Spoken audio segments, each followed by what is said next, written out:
Hello, everybody, and welcome back to another edition of the Christian Contrarian. I'm Gary Wayne, author of the Genesis 6 Conspiracy, and this is episode 33, The Serpent Seed, Part 1. And in that kind of theme, we're going to revisit a topic that really is a divisive issue with Christians in terms of the serpent seed. And just for the record, I want people to know that I'm somewhat agnostic as to whether or not Cain is the offspring of Adam and Eve, or as many assert, the offspring of Cain, the offspring of Satan and Eve. But I lean heavily to the literal application as the offspring of Adam and Eve. And I leave a small door open. It's not really a big deal to me which way it actually is, because I think things kind of work out. But I actually think that the serpent seed is probably fulfilled. That's in Genesis 3:15, by the way, with the giants and the seraphim angels, who are the watchers who produce the serpent offspring that look just like the seraphim, fiery serpent angels that fulfill that. That fits better for me in terms of my approach to the Bible.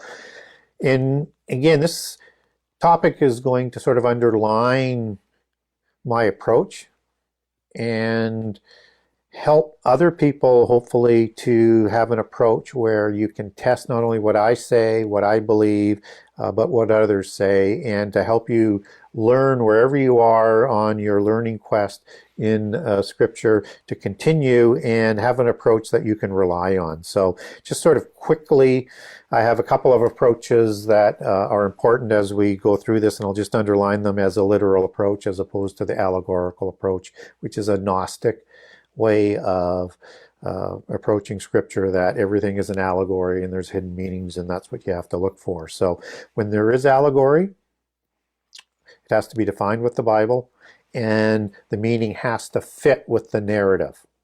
So that's number one, and we're going to cover a little bit of that in part of what we're going to talk about in Genesis 4 today. And that I believe you have to include all of the passages, so, and not just the convenient ones, even the inconvenient ones, and everything has to fit. The Bible doesn't contradict itself. So that's another pillar that needs to fit as we understand everything, and particularly with the serpent seed. I also like to take the Hebrew meanings and take the English back to Hebrew, whether it's in the Old Testament or the Greek in the New Testament, and test the translators to see whether they translated it properly. And the reason why I like to do that is because those words tend to have more than one meaning. And so you have to select the right word, or the right meaning, and the right English word to communicate that translation that isn't at odds with the rest of the narrative, or the rest of the preceding verses that's part of the narrative, or in conflict with other passages around the Bible. So there are several different meanings to each Hebrew word that we're going to learn about today, and we need to select the right one. And so having said that, we are going to move into Genesis 4 and to look at one of the arguments that people will use to talk about Cain in a way that suggests that he's not part of the lineage of Seth, that they're two separate lineages, which suggests that Cain is the offspring. And they will say that that makes sense because of Targum commentaries. And the Targum was created while Judah, the southern kingdom, was in exile in Babylon.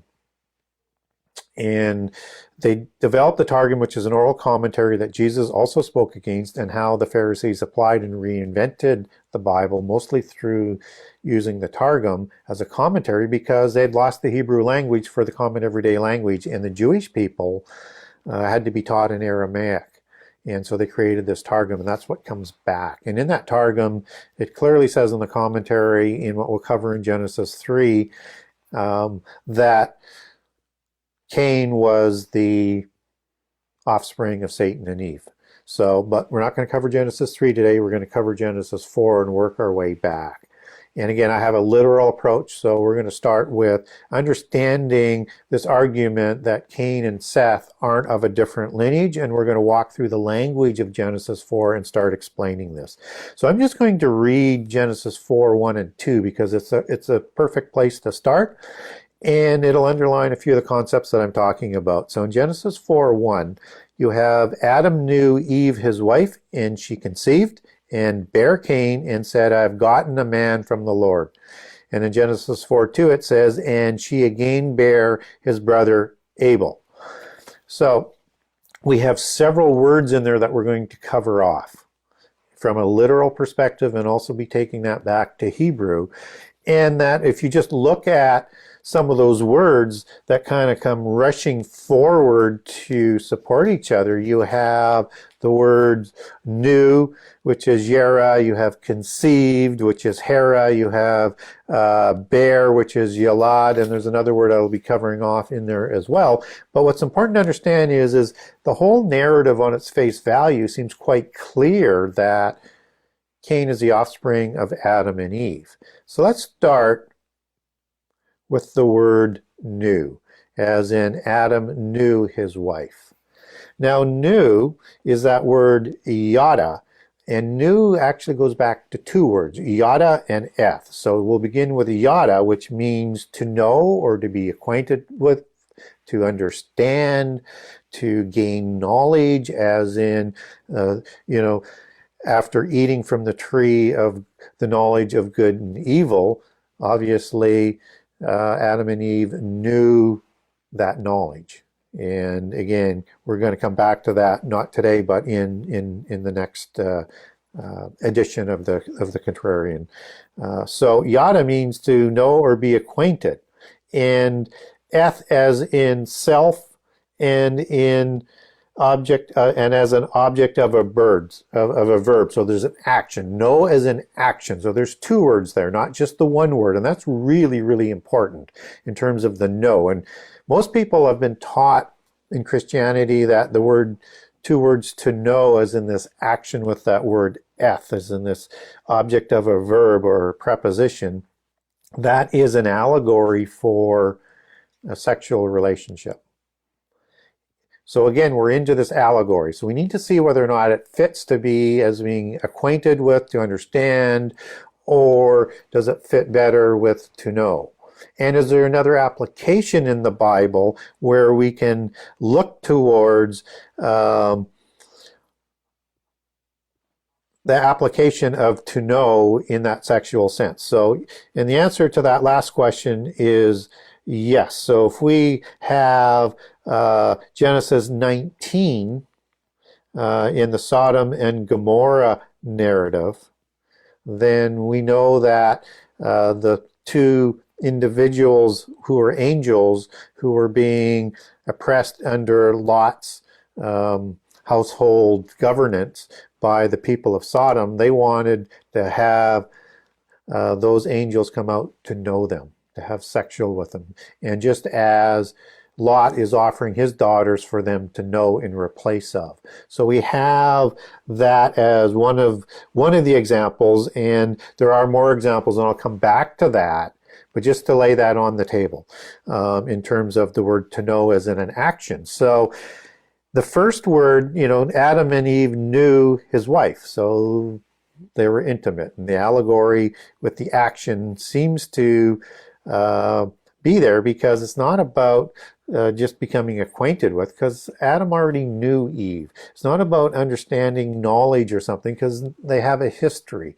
This is something that's different. And so the next word is conceived. And conceived is the word hera. And hera means to become pregnant with a child, and this happens from knowing in an action sense Adam. So that seems to make perfect sense in terms of the definition and the application of conceived in conjunction with the word know. And she bare Cain. So Adam knew his wife, she conceived, and bare Cain. So bear is the word yalad. And that's H3205, and it means to beget, to born, to bear, all in the sense of the word, and there's a few more, but they're all sort of related in terms of the application of bear. And bear also has that same action word, 853, as new did. So there's an action involved in bearing, a process of conceiving, as after to know. So again, you have bear Cain, you have conceived, and you have new. And she'd gotten a wife, gotten a child from the Lord. And we're going to come back to that a little bit later today. And so when we look at this word of seed, as in serpent seed, this is not used in this word, but this is the seed of Adam and Eve as opposed to the serpent. And that's the Hebrew word pri, which can also mean offspring, produce, and fruit as along with seed. So again, we want to make sure that we're selecting the right words in the applications and that it fits with the narrative. And so far, everything seems to be supporting itself almost in a redundant manner so that there is no misunderstanding here. And then again, in Genesis 4:2, you get the words, and she bare his brother Abel. She as being Eve, and Abel being the offspring of Adam and Eve. And if that is not the case, then that means Abel was also a product probably of Satan or other angels. But we don't get much coming from people in terms of that. We're going to come back with that to that concept as we go through Genesis 4. And so I'm sorry, I said the word seed was the word pri. That's the word for fruit. That's actually the Hebrew word zera, which means fruit, plant, or offspring. And that's the seed that we're going to talk about, not today, but probably in part 3 as we go through this series. So I just wanted to correct that for the record, just so I'm not confusing people. Sorry about that. Again, there's a lot of detail here, there's a lot of weeds, and so we need to methodically sort of go through that. And the word yalad, which is the word bear, it means travail and translated as such 11 times. So Cain was a bear from Eve knowing Adam and conceived, and then through travail or birth pains, and of course the word also means born from yalad or bear. So you see, all the words are working towards the same sort of literal meaning that we're getting coming out of the verse. So as we understand this going forward, I want to talk a little bit now about Genesis 4:17, because the Bible tends to be consistent in the language, and so with that consistency you need to consistently apply the same sort of meanings whichever way that you're trying to make that go, if you're trying to be consistent. So in Genesis 4:17 we get, and Cain knew his wife, and she conceived and bare Enoch. So if you match that up with Genesis 4:1, where it says Adam knew his wife and she conceived and bare Cain, it's the same wording, almost identical. So Cain knew his wife sexually, as we understood it, and again a second sort of testimony to the allegory, also talked about in the Sodom account, talked in with the Sodom account, and she conceived,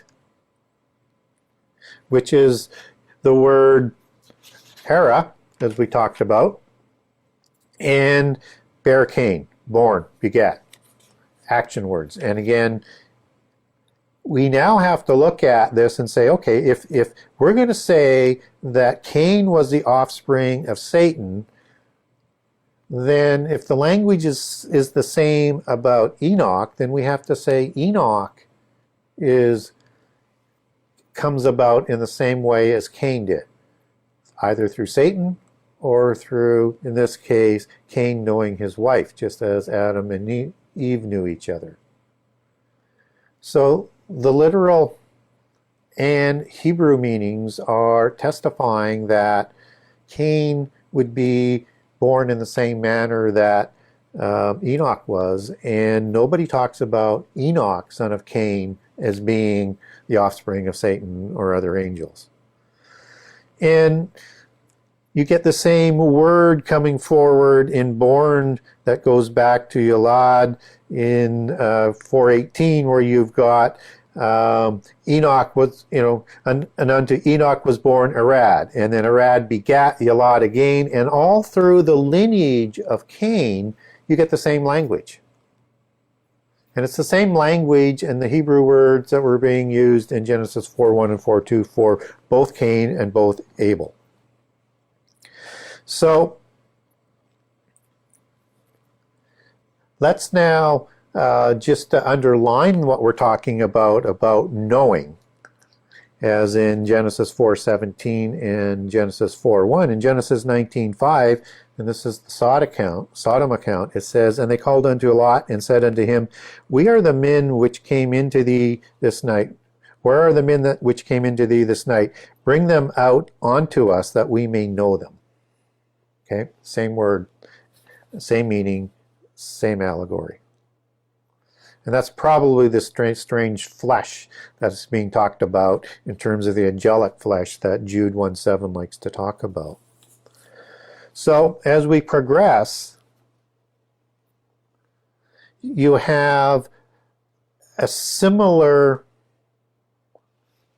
support of Scripture and its consistency moving forward as we move into Genesis 4:25 and 4:26. So what it says in these verses are this, and again, I'll read it word for word just so that we've got it on the record here. It says in 4:25, and Adam knew his wife again, and she bare a son, and called his name Seth. And then in 4:26 it says, and to Seth, to him, there was also born a son, and he called his name Enos. So again, the language is the same as coming out of Genesis 4:1, 4:2, and the same language that is used in the Canaanite line, and Adam knew his wife again. Again, it's the same word as used in Genesis 4:1, yada, with the same application of eth with that action in the same allegory. And again, in 4:25, she bare a son, Yalad, born a son. So the language is identical. So again, if we don't want to accept that, if we want to accept that Cain is the offspring of Satan, then we now have to accept by implication and by consistency in the language that the complete Seth line right down through Noah would be offspring of angels as well, and or Satan, which clearly isn't the case or the understanding that we have about the Sethites. Because the Sethites are the ones who are going to carry forward the commission of Adam in the righteous line. And they're clearly humans. And it produces Noah, and Noah produces, 3 sons and has 3 wives, and these are the same people that we descend back to, from after the flood. And so these are not the offspring of the Rephaim. These are not the offspring of the Nephilim. These are not Satan's created giants. Clearly the passage all the way through Genesis 4 is talking about the same type of creative process from the same type of human parents. So I think Genesis 4 is quite clear that Cain is being told to us in a literal sense, understanding there's one allegory that we've talked about in the Tuno, that is consistent with how we're interpreting and understanding the narrative in other passages, and then reused several times in Genesis 4 to say that Cain is the offspring of Adam and Eve. And there's no mention about Satan anywhere in there. And as I talked about earlier, is Genesis 4 is used to say, well, why isn't Seth part of the same genealogy as Cain? Because, we get Adam's lineage coming down in chapter 5 with the Sethites. And yet you've got Cain in Genesis 4. And they use that to say, see, there's two different genealogies. Except that you have to overlook that Seth and his lineage begins in chapter 4. And we get the full detail of it in chapter 5. And it's because you have that in chapter 4, you have to point that out to those that would say it's a separate line, because they're just trying to say that doesn't exist there in Genesis 4. But clearly, starting in 425, after it's talked about the Cain line that's been ostracized, and when Adam was 130 years, so at some point later, so the chronology is the same. And that's why you would have the chronology and then the chronology of Seth's line in another chapter, because it flows in a perfectly linear manner, which again is another one of those pillars that I like to talk about, that the Bible is linear. It begins in Genesis, it ends in Revelations. Revelations is linear.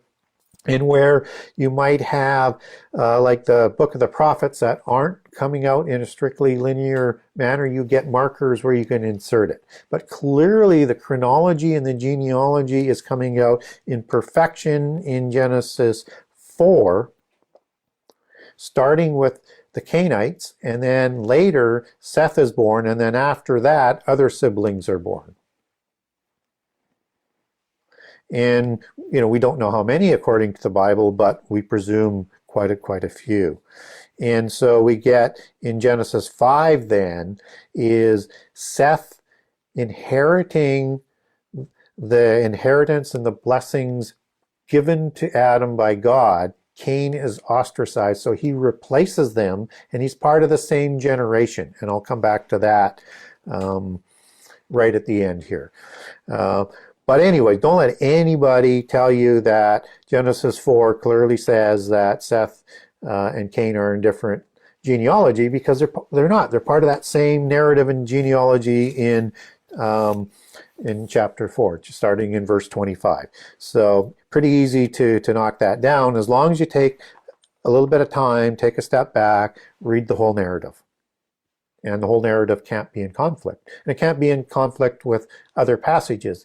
And everything that we've read here is in perfect conflict so far with the Bible. And we're going to talk about some of the other arguments on another show. But sticking with this and back in Genesis 4:1, if you take the word Cain back to Hebrew, it starts to shed some question marks in place. And I want to cover this off just so that you have this information. And again, we have to understand the narrative and the application of the term to understand it. So Cain is H7013 and is defined as Adam's first child. Okay, that seems pretty clear.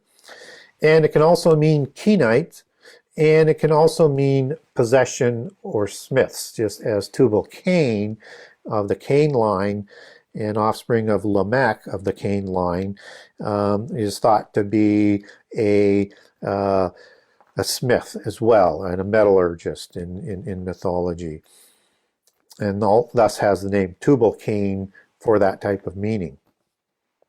So it's the word possession that people will seize on, and they will apply that in to the word gotten, which we're going to get to as a possession, because it says, I've gotten a man from the Lord. I've gotten a possession from the Lord. And bear Cain, which is that, and Cain instead of the name would be bear, somehow born a possession that she had gotten from the Lord. So again, there's a little bit of twisting, but where it adds a little bit of credibility is that Cain is rooted in the Hebrew word 7069 kana, Qanah, and it means acquired, or to create, or to buy, or to possess. And it's used, numerous times throughout the Bible in that sort of aspect as buy, or bought, or attained. And so now when you have that word gotten, that is the Hebrew word kana. So when you look at how that is applied, then we have to start looking at, okay, I understand how there's a little bit in there in terms of the possession aspect, that gotten, acquired from the Lord as opposed to being born. But the thing is you've got a double meaning there in terms of gotten, where you've got that eth as in an action and a preposition that is bear, where Cain is born. And so when we look at that in terms of gotten, that is, goes back to the Hebrew word gotten from a man from the Lord, which is Jehovah. And it is I think it is a metaphor for the Hebrew word blessing, because anything that you get from the Lord is a blessing. And that's the Hebrew word braka, which is as from God, an inheritance and passed on. Just as you have that as a blessing that is going to be passed on to Seth. So when we look at that whole verse in Genesis 4:1, we have a few of these other meanings with the name of Cain as being possession and gotten as being acquired. We need to see how that fits, not only in that sentence, but with the rest of the passage. So does it better that Adam knew his wife, and that's an allegory that we've already talked about, and she conceived and she bore Cain, as in born, begat, had, through travail, pains, and said, I've gotten the Lord, I got something acquired from the Lord without that conception, without that travail and the birth pangs that go along with childbirth? Or is that a blessing in the allegorical sense of the meaning from the Lord? And I think that, plus the rest of the wording that comes out of Genesis 4, with the consistency of people being born by knowing through the whole genealogies that we've covered off, suggests that that's a blessing as opposed to being acquired. So again, we have to apply the right meaning to the name. And then in terms of the genealogy that a lot of people will talk about, is that they'll bring up some New Testament verses, and in particular, you're going to get one in Jude 1:14, which has a reference of Enoch being the seventh from Adam. And they're going to say, well, that doesn't make sense because you have Adam, Cain, then Seth. And so I want to start by saying that you get the same genealogy in Luke 3 as you do in Genesis 5. And the numbers are all the same, the numbers are all the same. And if we start to now look at it and say, how do we count that number? You have to remember that Seth is in the same generation of Cain, and he replaces Cain for the legal inheritance of the blessings and the birthright that Adam initially was given, and Cain is ostracized. It's not another generation. So you go Adam, Seth, leave out Cain because he's been replaced, and he has that rebellious lineage that is recorded in Genesis 4 as well. But Seth inherits it as the firstborn son. So that's the second generation.